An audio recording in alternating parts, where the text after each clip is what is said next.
نحمده ونصلي على رسوله الكريم اما بعد فاعوذ بالله من الشيطان الرجيم بسم الله الرحمن الرحيم رب اشرح لي صدري ويسر لي امري واحلل عقدة من لساني يفقهوا قولي۔ السلام علیکم ورحمۃ اللہ وبرکاتہ۔ سیرت صحابیات کے موضوع پہ آج ہم ام المومنین حضرت حفصہ رضی اللہ عنہا کے بارے میں بات کریں گے۔ حضرت حفصہ رضی اللہ عنہا حضرت عمر رضی اللہ عنہ کی صاحبزادی تھیں۔ ان کی والدہ کا نام زینب بنت مظعون تھا، جو کہ مشہور صحابی عثمان بن مظعون کی بہن تھیں۔ وہ خود بھی صحابیہ تھیں، اور حضرت حفصہ رضی اللہ عنہا اور حضرت عبداللہ بن عمر رضی اللہ عنہما دونوں حقیقی بہن بھائی تھے۔ حضرت حفصہ رضی اللہ عنہا بعثت نبوی سے 5 سال پہلے پیدا ہوئیں، اور اس وقت قریش خانہ کعبہ کی تعمیر میں مصروف تھے۔ حضرت حفصہ رضی اللہ عنہا کا پہلا نکاح خنیس بن حذافہ سے ہوا، جو کہ خاندان بنو سہم سے تھے، اور پھر جب اسلام آیا اور نبی کریم صلی اللہ علیہ وسلم کو نبوت ملی تو حضرت حفصہ رضی اللہ عنہا اپنے ماں باپ اور شوہر کے ساتھ مسلمان ہو گئیں۔ اپنے شوہر کے ساتھ انہوں نے مدینہ کو ہجرت کی۔ غزوہ بدر میں خنیس بن حذافہ نے شرکت کی اور اس میں بہت زیادہ زخمی ہو گئے، اور انہی زخموں کی وجہ سے انہوں نے شہادت پائی۔ عدت کے بعد حضرت عمر رضی اللہ عنہ کو حضرت حفصہ کے نکاح کی بہت فکر ہوئی۔ اسی زمانے میں حضرت رقیہ رضی اللہ عنہا کا انتقال ہو چکا تھا۔ اس بنا پر حضرت عمر رضی اللہ عنہ سب سے پہلے حضرت عثمان رضی اللہ عنہ سے ملے اور ان سے حضرت حفصہ رضی اللہ عنہا کے نکاح کی خواہش کی۔ انہوں نے کہا کہ میں اس پر غور کروں گا۔ چند دنوں کے بعد پھر ملاقات ہوئی تو حضرت عثمان رضی اللہ عنہ نے انکار کر دیا۔ حضرت عمر رضی اللہ عنہ نے مایوس ہو کر حضرت ابوبکر رضی اللہ عنہ سے ذکر کیا تو انہوں نے خاموشی اختیار کر لی۔ حضرت عمر رضی اللہ عنہ کو ان کی بے التفاتی سے بہت رنج ہوا۔ اس کے بعد خود رسالت مآب صلی اللہ علیہ وسلم نے حضرت حفصہ رضی اللہ عنہا سے نکاح کی خواہش کی۔ جب نکاح ہو گیا تو حضرت ابو بکر رضی اللہ عنہ حضرت عمر سے ملے اور کہا کہ جب تم نے مجھ سے حفصہ رضی اللہ عنہا کے نکاح کی خواہش کی اور میں خاموش رہا جو تم کو ناگوار گزرا، لیکن میں نے اسی بنا پر کچھ جواب نہیں دیا کہ رسول اللہ صلی اللہ علیہ وسلم نے ان کا ذکر کیا تھا اور میں ان کا راز فاش نہیں کرنا چاہتا تھا۔ اگر رسول اللہ صلی اللہ علیہ وسلم کا ان سے نکاح کا قصد نہ ہوتا تو میں ان کے لیے آمادہ ہو جاتا۔ حضرت حفصہ رضی اللہ عنہا نے شعبان 45 ہجری میں مدینے میں انتقال کیا۔ یہ دور امیر معاویہ رضی اللہ عنہ کی خلافت کا زمانہ تھا۔ حضرت حفصہ رضی اللہ عنہا نے وفات کے وقت حضرت عبداللہ بن عمر رضی اللہ عنہما کو بلا کر وصیت کی، اور غوابہ میں جو ان کی جائیداد تھی جسے حضرت عمر رضی اللہ عنہ کی نگرانی میں دے دیا گیا تھا، اس کو صدقہ کر کے وقف کر دینے کا حکم دیا۔ حضرت حفصہ رضی اللہ عنہا کی کوئی اولاد نہیں تھی۔ ان کا فضل و کمال یہ تھا کہ ان سے 60 حدیثیں منقول ہیں جو انہوں نے حضرت صلی اللہ علیہ وسلم اور حضرت عمر سے سنی تھیں۔ ایک مرتبہ کا واقعہ ہے کہ حضرت صلی اللہ علیہ وسلم نے فرمایا، میں امید کرتا ہوں کہ اصحاب بدر و حدیبیہ جہنم میں داخل نہ ہوں گے۔ حضرت حفصہ رضی اللہ عنہا نے اعتراض کیا کہ اللہ تعالیٰ تو فرماتا ہے وَإِن مِّنكُمْ إِلَّا وَارِدُهَا، تم میں سے ہر شخص وارد جہنم ہوگا۔ آپ صلی اللہ علیہ وسلم نے فرمایا، ہاں لیکن یہ بھی تو ہے ثُمَّ نُنَجِّي الَّذِينَ اتَّقُوا وَنَذَرُ الظَّالِمِينَ فِيهَا جِثِيًّا، پھر ہم پرہیزگاروں کو نجات دیں گے اور ظالموں کو اس میں زانوں پر گرا ہوا چھوڑ دیں گے۔ اسی شوق کا اثر تھا کہ حضرت صلی اللہ علیہ وسلم کو ان کی تعلیم کی فکر رہتی تھی۔ حضرت شفا رضی اللہ عنہا کو چیونٹی کے کانٹے کا منتر آتا تھا۔ ایک دن وہ گھر میں آئیں تو حضرت صلی اللہ علیہ وسلم نے فرمایا کہ تم حفصہ رضی اللہ عنہا کو یہ منتر سکھا دو۔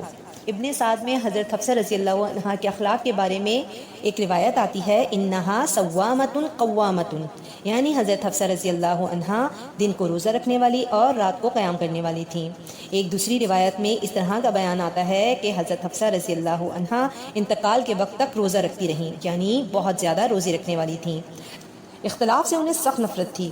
جنگ صفین کے بعد جب تحکیم کے واقعے میں حضرت عبداللہ بن عمر اس واقعے کو فتنہ سمجھ کر خانہ نشین رہنا چاہتے تھے تو حضرت حفصہ رضی اللہ عنہا نے ان سے کہا کہ تمہارا تنہا نشین رہنے سے کوئی فائدہ نہیں، کیونکہ ان لوگوں کو تمہاری رائے تو پتہ نہ چلے گی، تو پھر تمہاری یہ خانہ نشینی ان میں اختلاف پیدا کر دے گی، یعنی انہیں تمہاری رائے ضرور پتہ چلنی چاہیے۔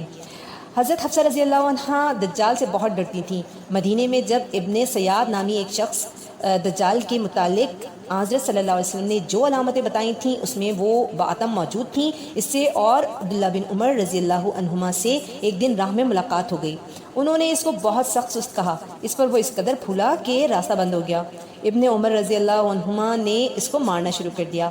حضرت حفصہ رضی اللہ عنہ کو خبر ہوئی تو بولی تم کو اس سے کیا غرض تھی؟ تمہیں معلوم نہیں کہ آن صلی اللہ علیہ وسلم نے فرمایا کہ دجال کے خروج کا محرک اس کا غصہ ہوگا؟ حضرت حفصہ رضی اللہ عنہ کے مزاج میں ذرا تیزی تھی۔ حضرت صلی اللہ علیہ وسلم سے کبھی کبھی دو بدو گفتگو کر لیا کرتی تھیں اور برابر کا جواب بھی دے دیا کرتی تھیں۔ چنانچہ صحیح بخاری میں خود حضرت عمر رضی اللہ عنہ سے منقول ہے کہ ہم لوگ جاہلیت میں عورتوں کو ذرا برابر بھی وقت نہ دیتے تھے۔ اسلام نے ان کو آ کر کے ایک درجہ دیا اور قرآن میں ان کے متعلق آیات اتری تو ان کی قدر و منزلت معلوم ہوئی۔ ایک دن میری بیوی نے کسی معاملے میں مجھ کو رائے دی، میں نے کہا تم کو رائے مشورے سے کیا واسطہ؟ تو بولی ابن خطاب تم میں ذرا سی بات کی بھی برداشت نہیں، حالانکہ تمہاری بیٹی رسول اللہ صلی اللہ علیہ وسلم کو برابر کا جواب دیتی ہے، یہاں تک کہ آپ صلی اللہ علیہ وسلم دن بھر رنجیدہ رہتے ہیں۔ لہٰذا حضرت عمر کہتے ہیں میں اٹھا اور حفصہ کے پاس آیا، میں نے کہا بیٹی میں نے سنا ہے تم رسول صلی اللہ علیہ وسلم کو برابر کا جواب دیتی ہو؟ بولی ہاں ہم ایسا کرتے ہیں۔ میں نے کہا خبردار میں تمہیں عذاب الہی سے ڈراتا ہوں، تم اس عورت یعنی حضرت عائشہ رضی اللہ عنہا کی ریس نہ کرو، یعنی ان سے جالس نہ ہو جس کو رسول اللہ صلی اللہ علیہ وسلم کی محبت کی وجہ سے اپنے حسن پر ناز ہے۔ ترمذی میں ایک اور روایت ہے کہ ایک دفعہ حضرت صفیہ رضی اللہ عنہا رو رہی تھیں، حضرت صلی اللہ علیہ وسلم تشریف لائے اور رونے کی وجہ پوچھی۔ انہوں نے کہا مجھ کو حفصہ رضی اللہ عنہا نے کہا ہے تم یہودی کی بیٹی ہو۔ آپ صلی اللہ علیہ وسلم نے فرمایا حفصہ اللہ سے ڈرو۔ پھر حضرت حفصہ رضی اللہ عنہا سے فرمایا تم نبی کی بیٹی ہو، تمہارا چچا پیغمبر ہے اور پیغمبر کے نکاح میں ہو، حفصہ رضی اللہ عنہا تم پر کس بات میں فخر کر سکتی ہیں؟ اسی طرح ایک بار حضرت عائشہ رضی اللہ عنہا اور حضرت حفصہ رضی اللہ عنہا نے حضرت صفیہ رضی اللہ عنہا سے کہا کہ ہم رسول اللہ صلی اللہ علیہ وسلم کے نزدیک تم سے زیادہ معزز ہیں، ہم آپ کی بیویاں بھی ہیں اور چچا زاد بہنیں بھی۔ حضرت صفیہ رضی اللہ عنہا کو ناگوار گزرا، انہوں نے حضرت صلی اللہ علیہ وسلم سے اس بات کی شکایت کی۔ آپ صلی اللہ علیہ وسلم نے فرمایا تم نے یہ کیوں نہیں کہا تم مجھ سے زیادہ کیوں کر معزز ہو سکتی ہو؟ میرے تو شوہر بھی محمد صلی اللہ علیہ وسلم ہیں، میرے باپ ہارون علیہ الصلوۃ والسلام اور میرے چچا موسیٰ علیہ الصلوۃ والسلام پیغمبر ہیں۔ حضرت عائشہ رضی اللہ عنہا اور حضرت حفصہ رضی اللہ عنہا حضرت ابو بکر اور حضرت عمر رضی اللہ عنہما کی بیٹیاں تھیں جو کہ نبی کریم صلی اللہ علیہ وسلم کے دوش بدوش رہتے تھے۔ اس بنا پر حضرت حفصہ رضی اللہ عنہا اور حضرت عائشہ رضی اللہ عنہا بھی دیگر ازواج مطہرات کے مقابلے میں باہم ایک ہی رہتی تھیں۔ چنانچہ واقع تحریم جو کہ 9 ہجری میں پیش آیا اسی قسم کا ایک اتفاق کا نتیجہ تھا۔ ایک دفعہ کئی دن تک حضرت صلی اللہ علیہ وسلم حضرت زینب کے پاس معمول سے زیادہ بیٹھے، جس کی وجہ یہ تھی کہ حضرت زینب رضی اللہ عنہا کے پاس کہیں سے شہد آ گیا تھا۔ انہوں نے آپ صلی اللہ علیہ وسلم کے سامنے شہد پیش کیا اور آپ صلی اللہ علیہ وسلم کی شہد بہت مرغوب غذا تھی۔ آپ صلی اللہ علیہ وسلم نے شہد کو نوش کیا، اس میں وقت مقررہ سے زیادہ دیر ہو گئی۔ حضرت عائشہ رضی اللہ عنہا کو رشک ہوا، حضرت حفصہ رضی اللہ عنہا سے کہا رسول اللہ صلی اللہ علیہ وسلم جب ہمارے اور تمہارے گھر میں آئیں تو کہنا چاہیے کہ آپ کے منہ سے مغافیر کی بو آتی ہے۔ اب مغافیر کیا چیز ہے؟ مغافیر کے پھولوں سے شہد کی مکھیاں رس چوستی ہیں۔ تو حضرت صلی اللہ علیہ وسلم نے قسم کھا لی کہ میں شہد نہ پیوں گا۔ اسی پر یہ آیت اتری یا ایھا النبی لما تحرم ما احل اللہ لک تبتغی مرضات ازواجک، اے پیغمبر اپنی بیویوں کی خوشی کے لیے تم اللہ تعالیٰ کی حلال کی ہوئی چیز کو کیوں حرام کرتے ہو؟ کبھی کبھی حضرت حفصہ رضی اللہ عنہا اور حضرت عائشہ رضی اللہ عنہا میں باہم رشک و رقابت کا اظہار بھی ہو جایا کرتا تھا۔ ایک مرتبہ حضرت عائشہ رضی اللہ عنہا اور حضرت حفصہ رضی اللہ عنہا دونوں حضرت صلی اللہ علیہ وسلم کے ساتھ سفر میں تھیں۔ رسول اللہ صلی اللہ علیہ وسلم راتوں کو حضرت عائشہ رضی اللہ عنہا کے اونٹ پر چلتے تھے اور ان سے باتیں کرتے تھے۔ ایک دن حضرت حفصہ رضی اللہ عنہا نے حضرت عائشہ رضی اللہ عنہا سے کہا آج رات کو تم میرے اونٹ پر اور میں تمہارے اونٹ پر سوار ہوں تاکہ مختلف مناظر دیکھنے میں آئیں۔ حضرت عائشہ رضی اللہ عنہا راضی ہو گئیں۔ حضرت صلی اللہ علیہ وسلم حضرت عائشہ کے اونٹ کے پاس آئے جس پر حضرت حفصہ سوار تھیں۔ جب منزل پر پہنچے اور حضرت عائشہ رضی اللہ عنہا نے آپ صلی اللہ علیہ وسلم کو نہیں پایا تو اپنے پاؤں کو اصغر یعنی ایک گھاس کے درمیان لٹکا کر کہنے لگیں اے اللہ کسی بچھو یا سانپ کو متعین کر جو مجھے ڈس لے۔ تو یہ تمام واقعہ تھا حضرت حفصہ رضی اللہ عنہا کا۔ اللہ عنہا کی زندگی سے ایک بہت بہترین پوائنٹ ہم لے سکتے ہیں اور وہ یہ ہے کہ حضرت حفصہ رضی اللہ عنہا بہت زیادہ عبادت گزار تھیں، جیسا کہ ابن سعد کی میں نے روایت ذکر کی تھی کہ وہ بہت زیادہ روزے رکھتی تھیں اور بہت زیادہ قیام کرنے والی تھیں۔